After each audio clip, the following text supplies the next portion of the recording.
ابو بکر صدیق رضی اللہ عنہ 573 عیسوی میں پیدا ہوئے۔ نبی کریم صلی اللہ علیہ وسلم ان سے قریباً 2.5 سال پہلے دنیا میں تشریف لا چکے تھے۔ گویا نبی کریم صلی اللہ علیہ وسلم پہلے عام الفیل میں جلوہ افروز ہوئے، جبکہ ابو بکر صدیق تیسرے عام الفیل میں پیدا ہوئے۔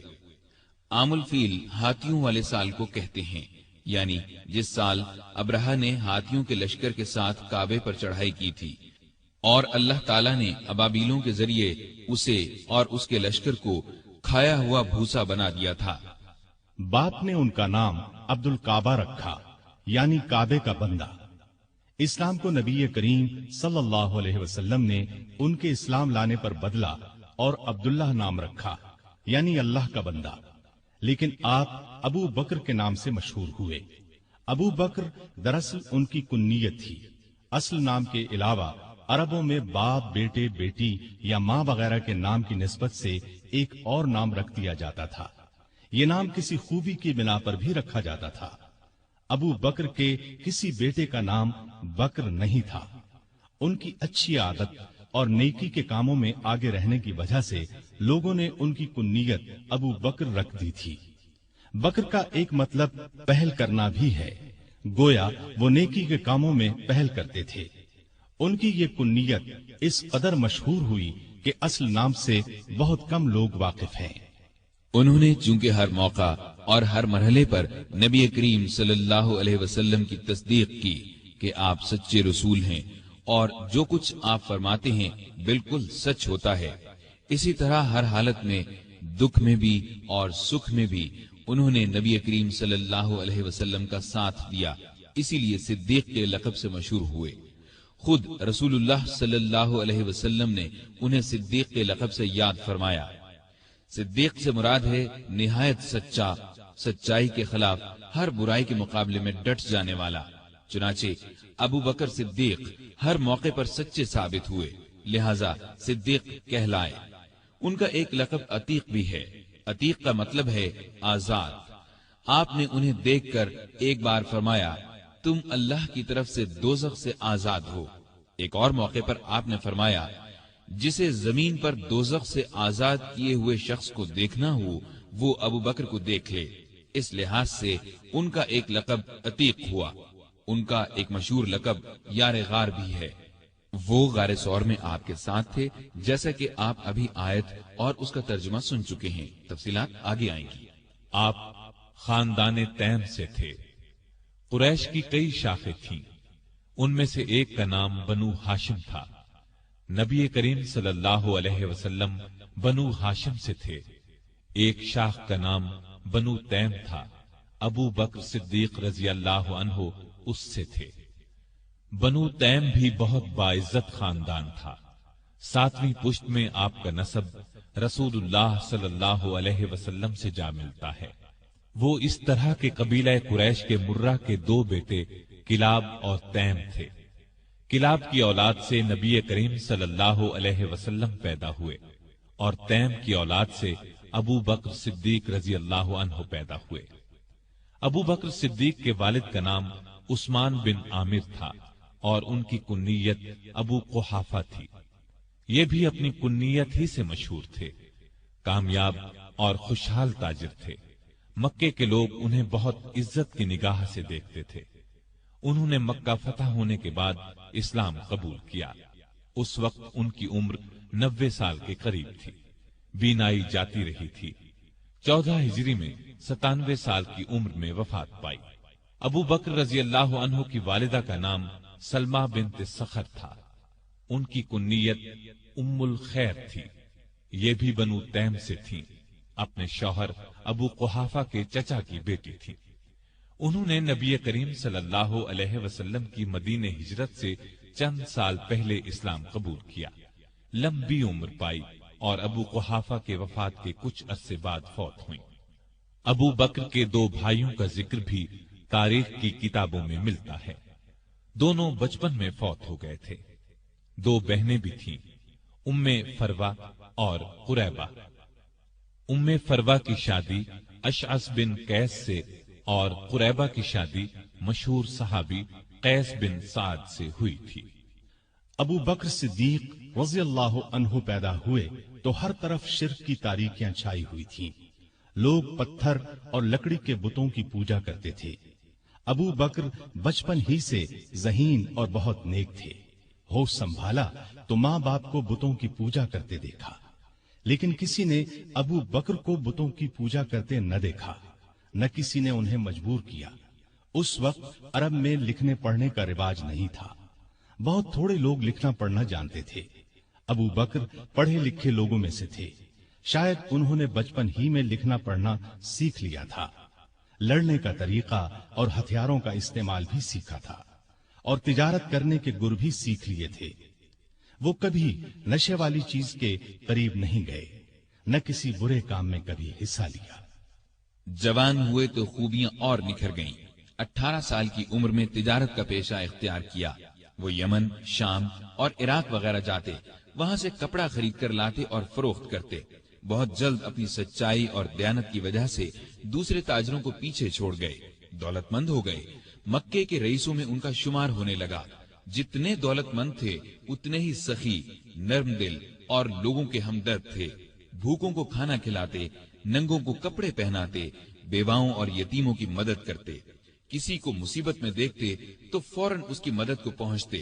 عام لوگوں کے ساتھ بہت محبت اور شفقت سے پیش آتے، کبھی جھوٹ نہیں بولتے تھے، شراب اور بتوں سے نفرت کرتے تھے۔ اس زمانے میں جو بے شمار دوسری برائیاں پھیلی ہوئی تھیں ان سے بھی دور رہتے تھے۔ عربی زبان کے بہت اچھے عالم تھے، کبھی کبھار شعر بھی کہہ لیتے تھے۔ عرب میں یہ بات بہت خوبی کی سمجھی جاتی تھی۔ قریش کی مختلف شاخوں اور دوسرے قبیلوں کے رسم و رواج اور حسب و نسب کو جاننے والا ان سے بڑھ کر کوئی نہیں تھا۔ قتل کے مقدمات کے فیصلے وہی کرتے تھے۔ نیکی، پرہیزگاری، دیانتداری، نرم مزاجی، ملنساری اور دوسری خوبیوں کی وجہ سے مکے کے سب لوگ ان کی دل سے عزت کرتے تھے۔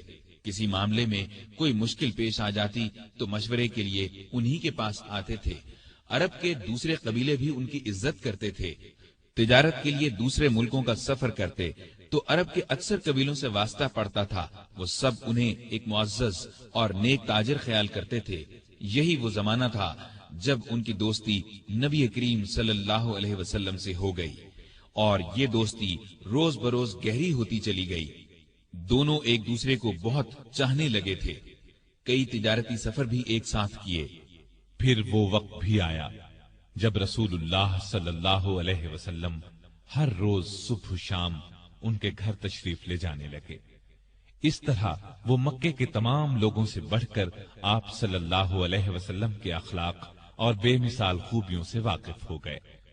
اسلام لانے سے پہلے تک ان کا یہی رنگ رہا، یہاں تک کہ 38 سال کی عمر کو پہنچ گئے۔ اس وقت نبی کریم صلی اللہ علیہ وسلم کی عمر مبارک 40 سال ہو چکی تھی، اور آپ 41ویں سال میں قدم رکھ چکے تھے کہ آپ نے نبوت کا اعلان فرمایا۔ سب سے پہلے 4 نیک انسانوں نے اسلام قبول کیا۔ ان میں سے 3 تو آپ کے گھر کے تھے، یعنی خدیجہ رضی اللہ عنہا، علی رضی اللہ عنہ اور زید بن حارثہ رضی اللہ عنہ۔ علی آپ کے چچا زاد بھائی تھے، آپ ہی کے پاس رہتے تھے، اور اس وقت ان کی عمر 10 برس تھی۔ زید بن حارثہ آپ کے خادم اور منہ بولے بیٹے تھے۔ خدیجہ آپ کی بیوی تھیں۔ گھر سے باہر کے لوگوں میں سب سے پہلے ابو بکر صدیق رضی اللہ عنہ نے اسلام قبول کیا۔ گویا مردوں میں بھی سب سے پہلے یہی اسلام لائے۔ اسلام لاتے ہی آپ نے فوراً کہہ دیا، اب میری ہر چیز کا مالک اللہ اور اللہ کے رسول ہیں۔ مال اور اسباب تو کیا چیز ہیں، ان کی خاطر جان اور اولاد بھی قربان کر سکتا ہوں۔ نبوت کا اعلان فرمانے کے بعد نبی صلی اللہ علیہ وسلم نے شروع کے 3 سالوں میں صرف ان سمجھدار لوگوں کو اسلام کی طرف بلایا جن سے یہ امید کی جا سکتی تھی کہ وہ جھگڑا نہیں کریں گے اور اللہ کا سچا دین قبول کر لیں گے۔ اس کام میں ابو بکر صدیق نے آپ کا پورا ساتھ دیا۔ اسلام کی تبلیغ کی اور قریش کے بڑے بڑے لوگوں کو مسلمان کر لیا۔ ان میں عثمان غنی، طلحہ، زبیر، سعد بن ابی وقاص اور عبد الرحمن بن عوف رضی اللہ عنہم جیسے اونچے رتبے کے لوگ شامل تھے۔